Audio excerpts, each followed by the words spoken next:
గత కొన్ని రోజుల కిందట నేను కొంతమంది పాస్టర్లు ఇంటర్వ్యూ చేశాను, బహుశా మీ దృష్టికి వచ్చుండొచ్చు. చూశాను. Okay, right.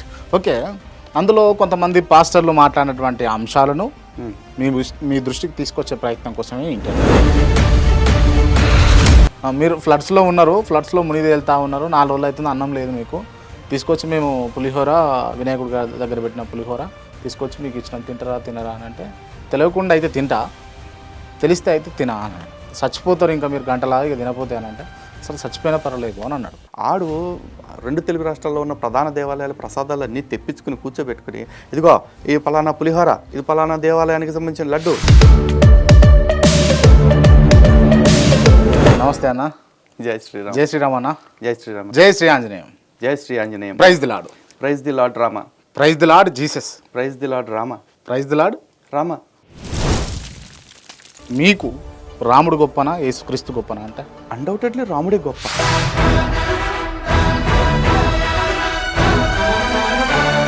అంటే మీరు చెప్పేది యేసుక్రీస్తు అసలు దేవుడే కాదు, శ్రీరాముడు మాత్రమే దేవుడు అని అంటారు, అంతేనా? ఇక యేసుక్రీస్తు అసలు పుట్టలేదంటున్నా. యేసుక్రీస్తుకు ఆనవాళ్ళు కూడా లేవంటున్నా. ఇప్పుడు నేను ఒకవేళ రాంగ్ అనుకోండి, ఆధారాలు చూపించేయమనండి.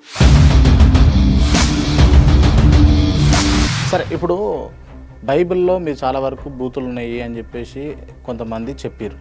నిజంగా బైబిల్లో బూతులు ఉంటాయా? నేను ఒక 2 లైన్స్ చెప్తానండి. చెప్పండి. గాడిద వంటి పురుషాంగము, గుర్రం వంటి స్కలనాలు, ఇవన్నీ మరి బూతులు కాదు అంటే?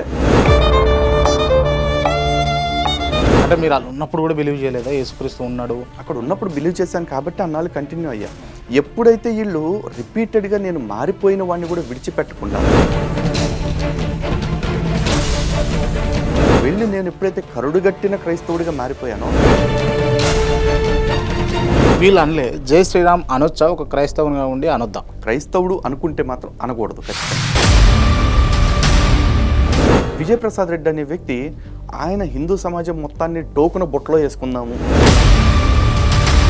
ఏ క్రైస్తవుడైనా సరే జై శ్రీరామ్ అంటానికి సిద్ధపడ్డాడు అంటే అతను హిందువుల్ని మోసం చేస్తున్నట్టు అయి ఉండాలి.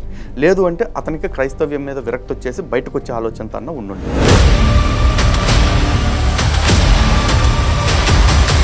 నా డౌట్ ఏంది అని అంటే, యేసుక్రీస్తు మాత్రమే దేవుడు, ఇంకెవరు దేవుడు లేడు అని చెప్పేసి బైబిల్లో ఉంటుంది. యేసుక్రీస్తు స్వయంగా చెప్పుకున్నమాట, నేనే మార్గము, నేనే జీవము, నేనే సత్యము, నా ద్వారా తప్ప ఎవరునూ తండ్రి వద్దకు చేరలేరు అని చెప్పేసి చెప్పుకున్నాను.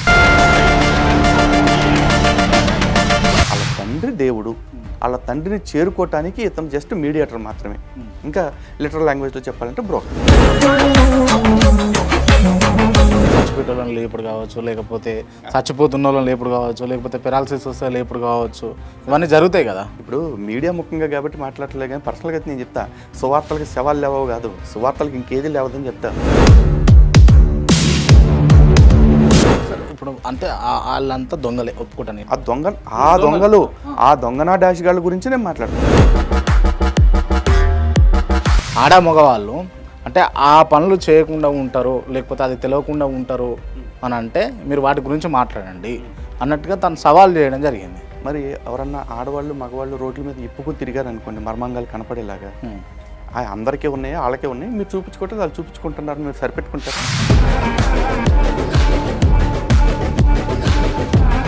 అంటే దాన్ని ఒక్కదాన్ని బేస్ చేసుకొని మీరు బూత్ బుక్ అనడం ఎంతవరకు కరెక్ట్? దాన్ని ఒక్కదాన్ని బేస్ చేసుకుని మేము బూత్ బుక్ అనట్లేదండి. కలిపి వాళ్ళ నాన్న ఫుల్గా డ్రింక్ చేయించి, ఆమె ద్రాక్షారసం తాగిచ్చి, ఆయన పడుకున్న తర్వాత ఒకళ్ళ తర్వాత ఒకళ్ళు కాపురం చేసి పిల్లల్ని కంటారు. తండ్రితో కూతుర్లు సంసారం చేసి పిల్లల్ని కంటూ యెహోవా గారి దృష్టిలో పెద్ద బూత్ కాదు. చాలామంది పాస్టర్లు అరటిపండు ఇచ్చి, లేకపోతే నూనె రాసి జబ్బులు నయం చేయడం, లేకపోతే పిల్లలు పుట్టేటట్టు చేయడం, ఇది చేస్తుంటారు. దీన్ని ఏకీభవిస్తారా మీరు వ్యతిరేకిస్తారా? జనరల్గా సామెతలు ఏం చెప్తారంటే, మంత్రాలకి చింతకాయలు రాలవని చెప్తారు, కానీ అట్టగా చెప్పాల్సింది సువార్తలకి శవం కూడా లేవదని చెప్పేసి చెప్పారు. ఇంటి వాళ్ళు రక్షింపబడలేదా? అయితే దేవుడు నీతోనే తన రక్షణ కార్యాన్ని వాదిస్తుంటే మూర్ఖులతో వాదించొద్దని వాళ్ళే అన్నారని అన్నారు. అరే మూర్ఖులతో మేం కదండి వాదిస్తుంది ప్రతిరోజు. ఇప్పుడు ఒక పుస్తకం పట్టుకుని దీనిలోనే సమస్తం ఉంది, నాకు అన్నీ తెలుసు అంటున్నాడు మూర్ఖుడు. అటువంటి మూర్ఖుడితో నేను వాదిస్తాను. బైబిల్ అని ఒక పుస్తకం పట్టుకుని సమస్త జ్ఞానం అంతా దీనిలోనే ఉంది, ఇందులో చెప్పిందే జ్ఞానం, ఇందులో చెప్పిందే చరిత్ర అని చెప్పి మాట్లాడతారు చూడండి, అంత మూర్ఖత్వం నాకు లేదు. ఆమేన్.